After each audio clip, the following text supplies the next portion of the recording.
Hey, I'm Brian, and welcome back to the big list of projects. Hello. We are going to be translating an alien language today. This video is actually 3 projects in one, and I challenge you to find the third. But don't worry, I'm going to have the numbers posted at the top of the video, so shouldn't be too hard, right? But project 1 is making the actual alien language, because what good is a translator if you don't have anything to translate? And the language in question is the Nomai written spiral language from the video game Outer Wilds. And just like every other video even briefly mentioning the Outer Wilds, I also have an obligation to say that this game is best enjoyed blind, so I'm going to be avoiding any potential spoilers. Now with that being said, there is one very minor spoiler for the DLC that I really don't think will change the gameplay experience at all. But even so, I'm going to be calling attention to it before we get there, and I'm going to put a timestamp at the video so that you can jump ahead if you need to. Now with that in mind, back to the project.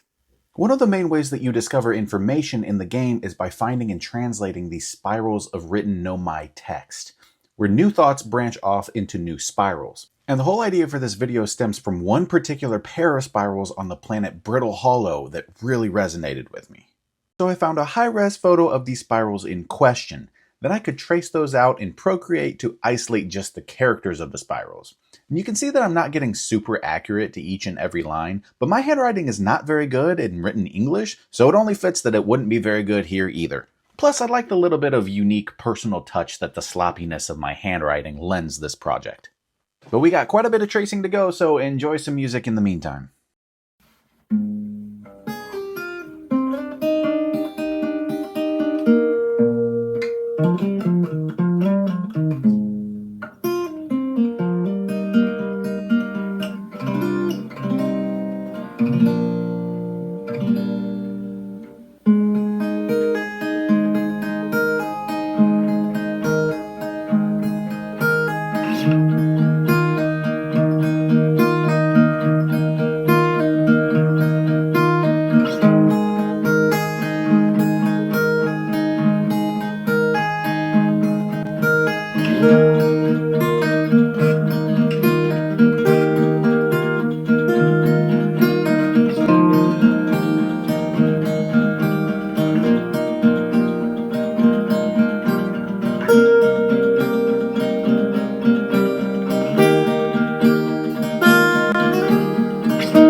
Well, that took way longer than expected, but I'm happy to say we have our spirals. With all the shapes isolated in a PNG file, I can upload that into Cricut Design Space. See, the plan is to engrave that design using my Cricut onto a sheet of acrylic. Zooming in, you can see the path that the engraving blade is going to take to cut everything in. If you haven't seen engraved acrylic before, it interacts with light in a really cool way, and I thought it would be perfect for this project. You'll see. Sticking the acrylic down to a cutting mat and then taking off the protective film from the top, I can go ahead and engrave each line and loop to spell out our phrase of heartbreak and anguish. And while it's engraving, it might be a good time to go ahead and tell you what those phrases are. Without spoiling anything, the messages are written from one loved one to another. Kusa and Foley have been separated, likely on different planets, and Foley is missing. Kusa writes in despair. We can hear the other escape pod's distress signals, which gives me hope. Foley, are you still here? I am unsure how to survive in this place without you. And the second message reads, I am unsure how to be me without you. That last thought in parentheses, almost as if Kusa is saying it to themselves. And as this engraving is finishing up, I now have the beauty of that sentiment forever etched into the sheet. But given that this acrylic is clear, it is currently pretty subtle. But like I mentioned earlier, engraved acrylic like this projects light really, really well. You just have to place it up against a light source. Fortunately, I have this strand of LEDs laying around that should be the perfect fit for this build. Now the LEDs are not very densely packed, but I think it'll get the job done. So I whipped up a quick holder in Tinkercad. Here on the side, you can see that there's a slot for the cord to come out so that I can plug it in. And then this top plate is going to be removable. There's a slit in the top plate that is just wide enough to accept that acrylic sheet that we just engraved. And then the LEDs will rest underneath. Finally, I added some keyholes to the back to be able to hang it on my wall. So I printed that out in a color that is vaguely reminiscent of Nomai architecture, and I was able to cut the LED exactly down to the right size. Now I can slide that LED strip into its final resting place and put on the top with our engraved acrylic sheet. And turning it on, we can see the finished result. And I gotta be honest, I was super underwhelmed. You can hear my reaction here. And is right, Brian. Not only can you see the light bleeding through the PLA, but it is way less vibrant than I was hoping for. I thought that might be because the LEDs were too far apart, but then I remembered I never removed the back protective plastic. And believe it or not, that makes a huge difference. And I'm going to try to show you that difference now, although like all glowing things on camera, it doesn't look quite as good as it does in real life. But this is a huge improvement, and I'm going to put them side by side so that you can see the old version on the left and the new on the right.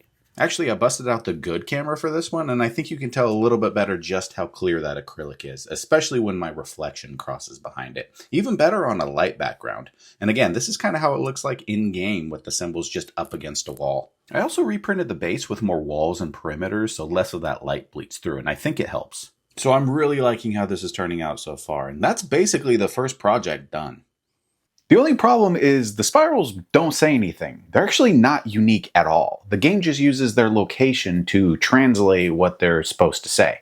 But I don't want just any Nomai text on my wall. I want that specific exchange with Kusa and Foley because it's beautiful. Some people get around this problem by just maintaining the same shape and orientation of the spirals, since there really aren't many places in-game where there are just two in this exact shape. And you can see that I did keep that in mind when engraving. But a better solution would be to just build a working translator, just like the one you see in game. So let's do that.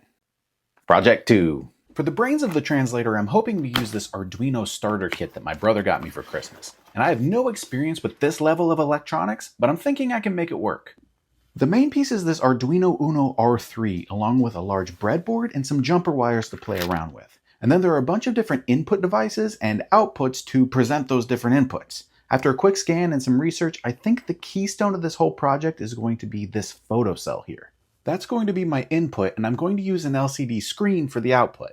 Unfortunately, the screen provided is going to be way too small at 16 characters by 2 lines, and although I wanted to use internals completely from this kit, I did decide to branch out and get a bigger LCD display. And I'm thinking we need more like 40 characters by 4 lines. Yikes! I'm thinking we need more like 40 characters by 2 lines. And yeah, this one's going to work much better. So there's our second project, somewhere amidst that chaos. But all of that is unknown and intimidating, so to procrastinate a little, I jumped in my comfort zone of making the physical prop first. The model was easy enough, and I didn't even have to sculpt it myself, thanks to Andrew Cybernerd for a really great model. But I do want to make some adjustments, so I'll see you in Tinkercad. Alright, here is what we have so far, and I do want to say that Andrew's model is really good, but there were a couple of things missing and a couple of things that I needed to change for this particular project.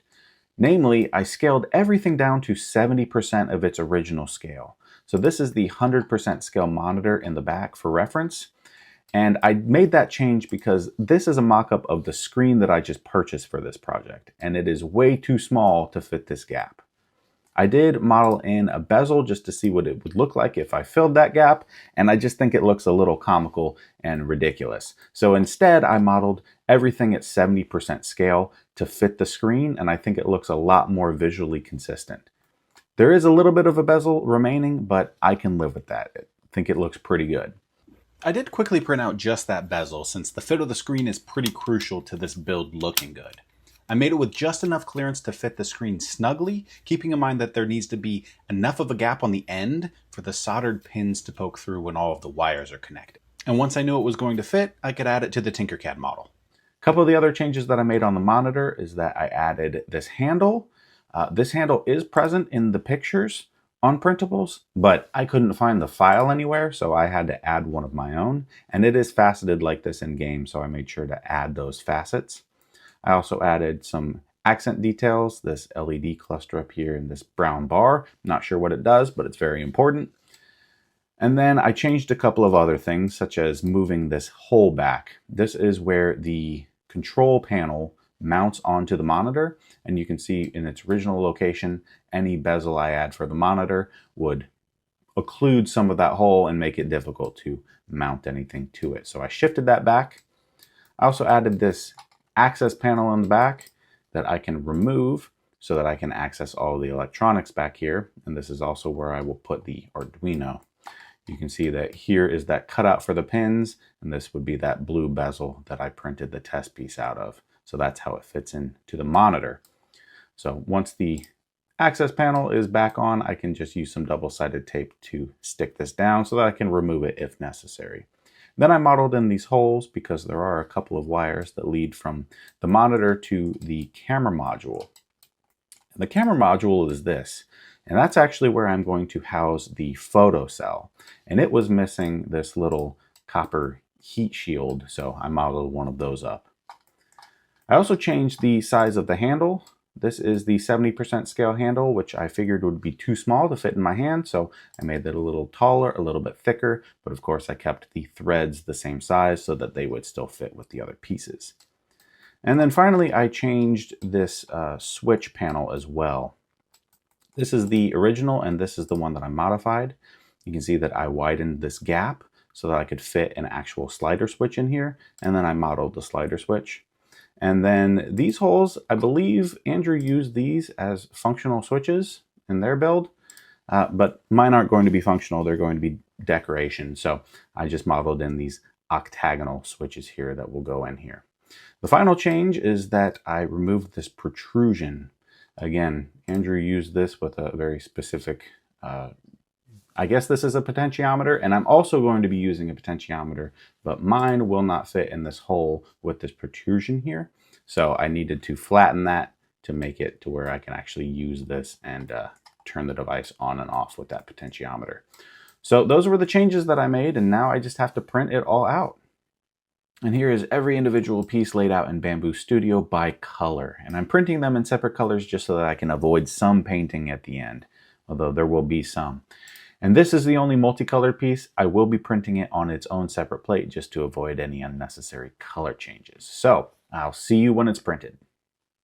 Okay, so here is everything printed out in the closest colors that I could find in my filament collection, and it all came out really well. I did go ahead and put it all together for a dry fit just to make sure that all the pieces work together, and it should work just fine.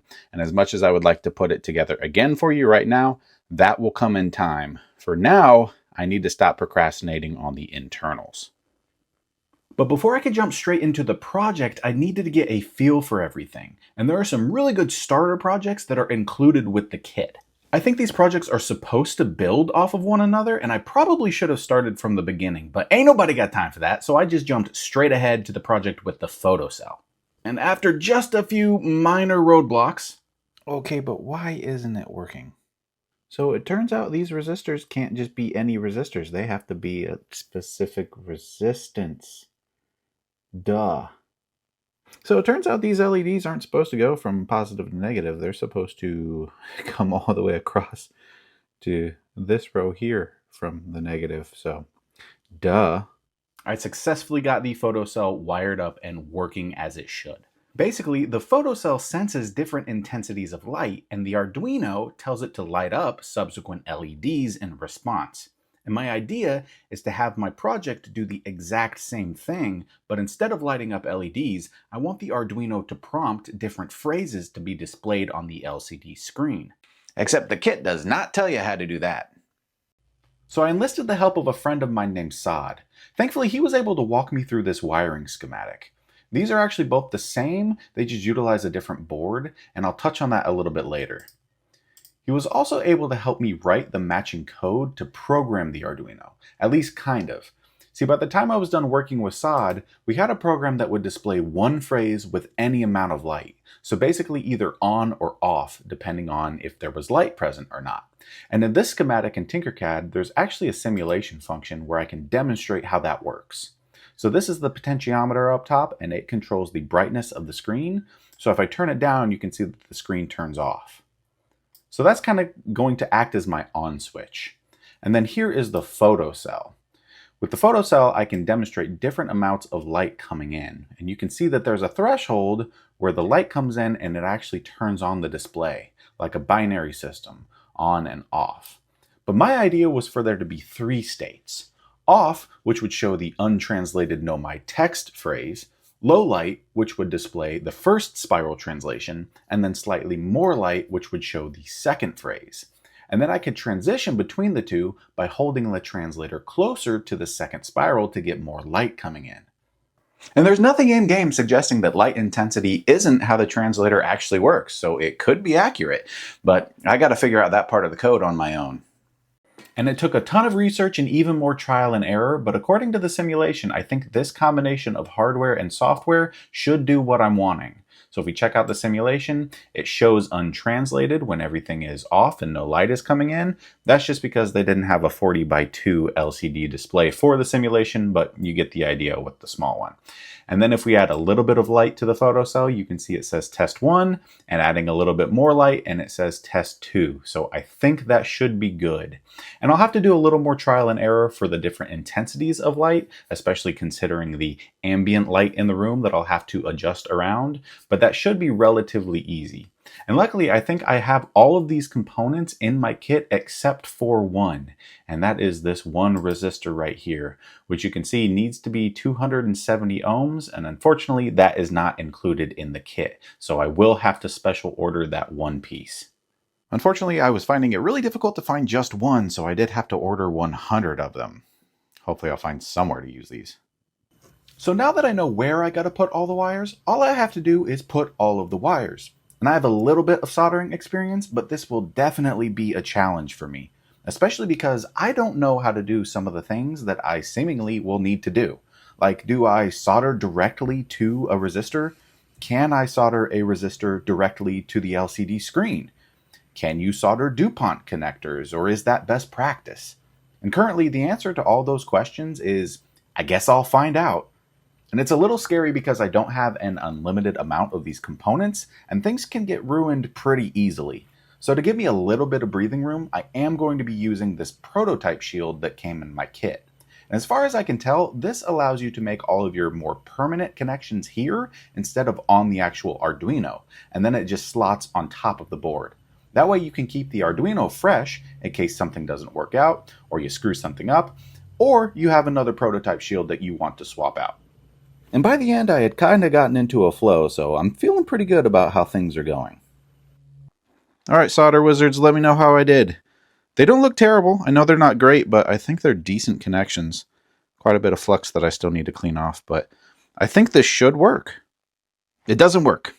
The screen does. The screen seems fine. If I turn the potentiometer up, you can see that it does display text, just like I have written it to.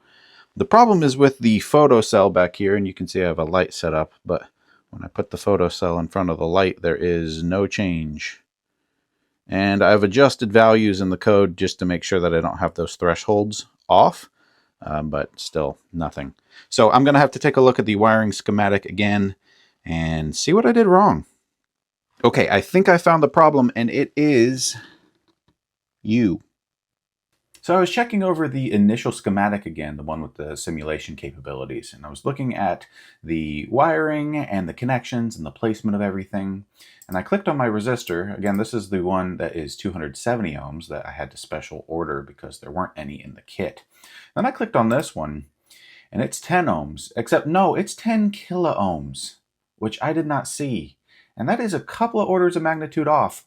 I gotta be honest, I don't really understand what the resistors are doing and how, but that can't be right.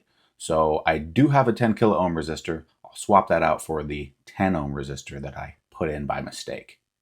Okay, I have swapped out that resistor, and you can see that it says something different on the screen now, so I'm hoping that means it's working. But if I cover it up completely and eliminate all light getting to it, it says untranslated. And then I let in a little bit of light, test 1, and then a lot of light, test 2. Yes. But I am running out of time, so I'm going to quickly put everything together and meet you right back here. And just as promised, here I am with hopefully a working Nomai translator. Now, did everything go according to plan? No. Is everything perfect on it? No. Is the back held together with electrical tape because it doesn't quite fit? Yes, but I do think that is kind of in line with the rest of the game, so I'm not upset about it. Now, if only I had some alien text to translate. To the spirals! Okay, our spiral text is on the wall. Here's our translator, and we can turn on the potentiometer, hold it up to the text. Translation 1. And how about spiral 2? Perfect. I can't tell you how stoked I am that this is working well. Such a cool project. I am so happy. And it looks amazing on the wall. Okay, it is time. If you are at all concerned about very minor DLC spoilers, jump ahead to this timestamp right here. For everyone else, there is one more alien language discovered in the DLC that never gets translated. So I may very well be the only person to have done it. Let's see what it says. Okay, not spirals this time, and this one is green, but here is our unidentified alien text. And if we translate it, it says... Looks legit to me. I think we did it. Honestly, I think these aliens were onto something. So this is another one of those projects that was not on the big list until very recently. And that's because I just played the game. And after playing the game, I had the idea for the project and it jumped to the top of the priority list right away. So this one is on the big list of projects now, but at the very bottom, and we can go ahead and check this one off. Thank you so much for joining me for this one. I had so much fun with all 3 of these projects, and I hope you did too. And of course, special thanks to Thad Carpenter and Thomas Computes for being my top members. Your support is truly appreciated. I don't have any 3D models to contribute for my memberships this time, but I do have the code that I wrote, so if anyone is interested in that, just let me know.